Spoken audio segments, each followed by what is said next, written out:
Hello everyone, I hope आप सभी लोग बहुत अच्छे होंगे और उतनी बेहतरीन तरीकों से आप सभी लोगों की पढ़ाई चल रही होगी। तो इस वीडियो में भाई अपन देखने वाले वार्षिक परीक्षा वार्षिक आकलन 2025-26 कक्षा 7वीं विषय हिंदी का जो है सैंपल क्वेश्चन पेपर, जिसकी पूर्णांक कितना है बच्चों 80 नंबर का है, जिसके लिए आपको 3 घंटे का समय जो है देना होगा। तो ध्यान से यहाँ पर करते चलेंगे। 6 सही विकल्प है जिसमें 12 नंबर भैया आप लोगों को मिलने वाला है। तो फर्स्ट क्वेश्चन से पहला प्रश्न कहा हुआ है पंद्राही शब्द का अर्थ। पंद्राही मतलब 15 है ना, 15 मतलब 15 दिन। तो उत्तर को लिखना है 15 दिन, ऐसे नीचे में इस जगह लिख देना है। फिर सत्य का विलोम, विलोम मतलब क्या होते हैं उल्टा, सत्य के विलोम लिखना है। जी सत्य के विलोम लिखना है तो सत्य के असत्य हो जाए, सत्य के असत्य हो जाए, ठीक है। फिर अतिथि, अतिथि का अर्थ, अतिथि को लगे भी मेहमान मतलब, अतिथि को लगे मेहमान मतलब। फिर आतिथ्य का सही अर्थ है अतिथि का स्वागत करना, अतिथि का स्वागत करना। फिर मौसी पाठ किस विधा से है, तो मौसी पाठक आजी थरे जी कहानी हरे, मौसी पाठक आजी थरे कहानी हरे, तो ऐसे लिखना है, ठीक है। फिर अगला प्रश्न जो है का दिए हुए हमारा छत्तीसगढ़ कविता में किसका वर्णन है, तो राज्य की संस्कृति और प्रकृति का, राज्य की संस्कृति और प्रकृति का जो है वर्णन है। इस तरीके से आप लोगों को लिखना है। फिर प्रश्न 8वां का दिए 4 नंबर वाले, एक प्रश्न लिख दो सीधा 4 नंबर मिल जाए सीधा सीधा, ठीक है। तो ध्यान से देखना है जी, हमारा छत्तीसगढ़ कविता में राज्य की कौन कौन सी विशेषताएं बताई गई है। तो छत्तीसगढ़ी कविता में राज्य के बारे में क्या बताया है कि सुंदर और हरे भरे जंगल है ना। छत्तीसगढ़ में क्या है, सुंदर और हरे भरे जंगल हवा है। दूसरा नदियां पहाड़ और प्राकृतिक सौंदर्य हवा है ना। लोक संस्कृति परंपराएं हैं, मेहनती और सरल स्वभाव के लोग रहते हैं।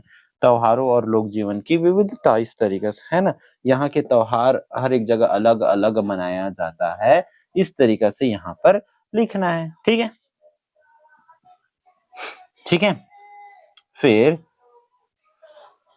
मौसी कहानी का मुख्य संदेश क्या है। अब भाई इसका पीडीएफ अगर चाहिए, मान के चलो कई बच्चों को पीडीएफ चाहिए, तो भाई उस पीडीएफ के लिए हमारा app Eklavya RPS app play store से डाउनलोड करना पड़ेगा।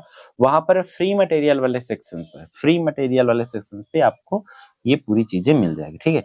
मौसी कहानी क्या उद्देश्य है, तो मौसी कहानी का मुख्य संदेश यह है कि हमें अपने परिवार के सदस्यों के प्रति प्रेम है ना। मौसी कहानी का सीखल मिलते कि हमें अपने परिवार के सदस्यों के प्रति प्रेम, स्नेह और सम्मान रखना चाहिए, है ना। अपने परिवार के प्रति प्रेम, स्नेह और सम्मान रखना चाहिए। यह कहानी सिखाती है कि रिश्तों में अहमियत समझनी चाहिए, रिश्तों में अहमियत समझनी चाहिए और बड़ों का क्या करना चाहिए, आदर सम्मान रखते हुए उनसे जुड़े रहना चाहिए, है ना, उनसे जुड़े हुए रहना चाहिए। सावित्री बाई ने बचपन में कौन कौन से गुण थे, सावित्री बाई में बचपन में कौन कौन से गुण थे, तो सावित्री बाई फुले में बचपन में ही अच्छे गुण थे, जैसे कि पढ़ने लिखने की तीव्र इच्छा है ना, उनको पढ़ने लिखने बहुत ज्यादा मन लगा था इसमें। फिर दूसरा मेहनती से मेहनती और लगनशील स्वभाव की थी, साहस और आत्मविश्वास थी, दूसरों की मदद करने की भावना थी, शिक्षा के प्रति गहरी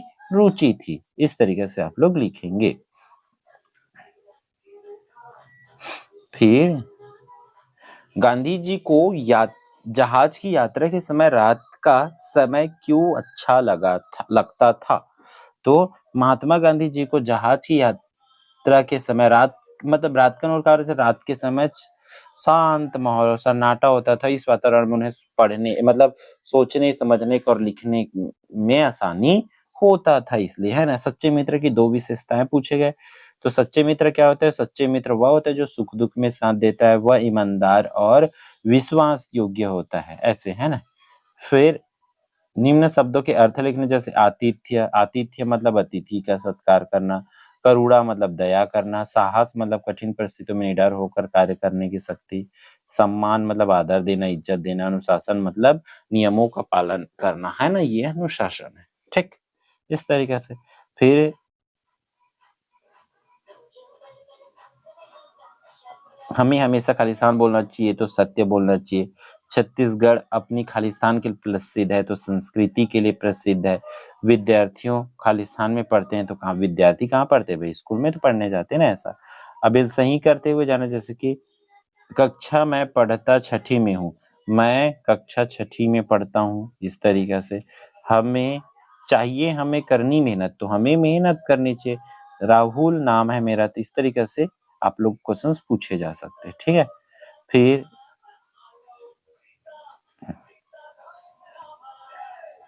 हमारा छत्तीसगढ़ कविता में राज्य की प्रकृति व सुंदरता का वर्णन करना है ना। तो छत्तीसगढ़ के बारे में बताना है, जिला अपन मन से लिख लेना है ना। कैसे लिखना है? हमारा छत्तीसगढ़ कविता में राज्य की प्राकृतिक सुंदरता का बहुत सुंदर वर्णन किया गया है। इसमें हम हरे भरे जंगल, ऊंचे ऊंचे ऊंचे पहाड़, साफ सुथरी नदियां और हरियाली से भरपूर वातावरण का चित्रण है। चारों तरफ हरियाली है, शांत वातावरण है ना, और मनमोहक दृश्य बहुत ही आकर्षक बनाते हैं। इस तरीके से आप लोगों को लिखना है, ठीक है। फिर अगला 10 नंबर में मौसी कहानी के को अपने बारे में मौसी कहानी को बताना है कि मौसी कहानी से क्या सीखने को मिलता है, ये इस तरीके से पूरा को पढ़ना है। फिर छुट्टी के लिए आवेदन पत्र लिखने आना चाहिए बच्चों, इस तरीके से है ना। छुट्टी के लिए आवेदन पत्र तो पेपर में आते चाहिए जी, है ना। और अच्छे से ध्यान से यदि लिख लेना, छुट्टी के लिए आवेदन पत्र याद करके जाना है, ठीक है। अपने प्रिय शिक्षक के बारे में बताना है कि शिक्षक कैसे होते हैं, है ना ये। और निबंध, निबंध भाई मेरा विद्यालय, मेरे प्रिय शिक्षक, खेलों का महत्व, इस तरीके से आपको करोगे तो मेरा विद्यालय का निबंध इस तरीके से, है ना। खालिस्तान जगह है, तीन जगह अपन स्कूल के नाम जो है बोला लिखना है,